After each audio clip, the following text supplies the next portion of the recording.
Natalie and Paul had always prided themselves on their cozy suburban home, nestled in a quiet cul-de-sac away from the hustle and bustle of the city. The quaint house was a dream come true for them, and they had eagerly settled down with their two children, Mia and Alex. Their peaceful life, however, was soon disrupted by a series of disturbing events that unfolded on their home security camera. It all began on a crisp autumn evening, as a low-hanging sun cast long shadows across their front lawn.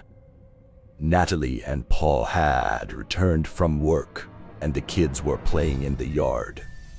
As they enjoyed a simple dinner, Paul glanced at his phone, which was connected to the home security system. He noticed a strange alert from one of the cameras near the backyard. "What's this?" he muttered, showing Natalie the message on his phone. "It says there's motion detected in the backyard." Natalie frowned. "It's probably just a squirrel or a raccoon. We get those alerts all the time." Paul nodded, trying to dismiss his unease. He swiped on the alert to view the footage. At first, it appeared to be as Natalie had suggested, a small, shadowy figure darting across the yard. But as they watched more closely, they realized it was not an animal but a human-shaped silhouette. The figure was unnaturally tall, its limbs elongated, and its movement jerky and erratic. It seemed to glide across the yard, vanishing into thin air just beyond the camera's range. Paul and Natalie exchanged puzzled glances. "That's just weird," Natalie remarked. "Maybe it's a neighbor playing a prank or something." They decided to dismiss the incident and continue with their evening, but the unsettling feeling lingered. Over the next few nights, they received more alerts from the security system. Each time, the figure appeared, always at twilight, moving with that same eerie, otherworldly grace. Paul and Natalie grew increasingly concerned, unable to shake the notion that something was terribly amiss. One night, Paul decided to confront the situation head-on. He positioned himself in the backyard, equipped with a flashlight and a camera, determined to catch the intruder in the act. Natalie watched the live feed from her phone as Paul paced beneath the moonlit sky. As the minutes ticked by, tension hung heavily in the air. And then, it happened. The figure emerged from the shadows, its presence casting a pall over the yard.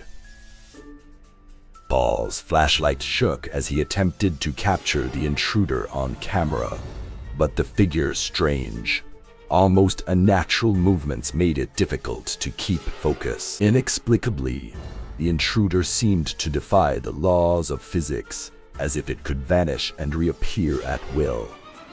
As Paul desperately tried to capture evidence, the figure drew closer, and he could now see its face, a grotesque mask of anguish and torment. Fear coursed through him as he stumbled backward. The figure, now at the edge of the yard, let out an unearthly wail that sent shivers down Paul's spine. In a blink, it was gone, leaving Paul in the eerie silence of the night. He rushed back into the house, where Natalie had been watching in horror.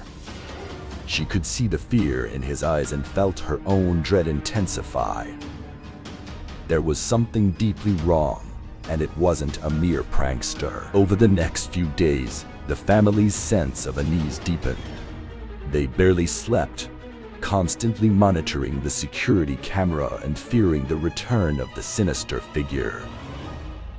Mia and Alex were growing increasingly anxious, and the once happy home was now cloaked in an oppressive atmosphere. One evening, as Natalie was in the kitchen preparing dinner, she noticed something peculiar on the camera feed. It was not the figure this time, but rather an unusual distortion in the air.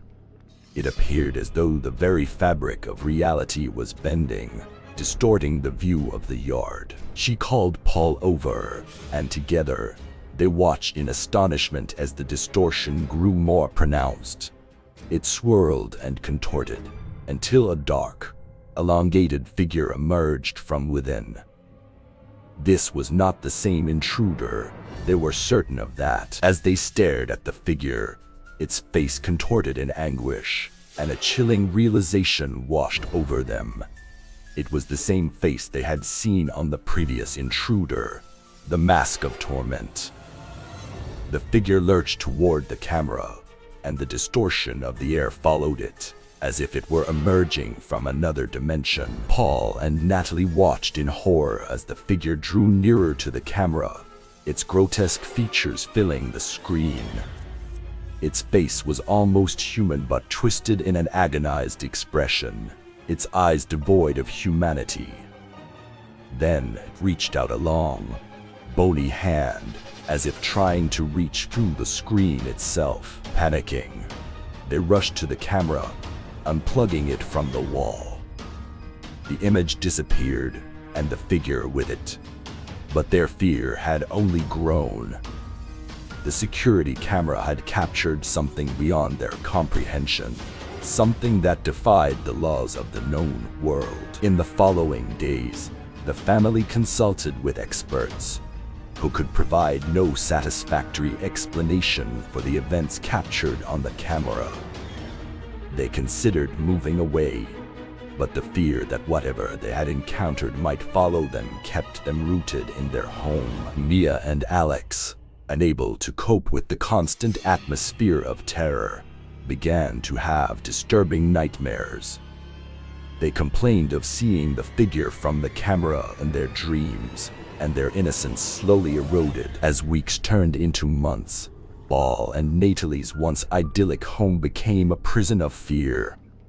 They continued to receive sporadic alerts from the security camera, revealing the figure's presence and the strange distortions in the air.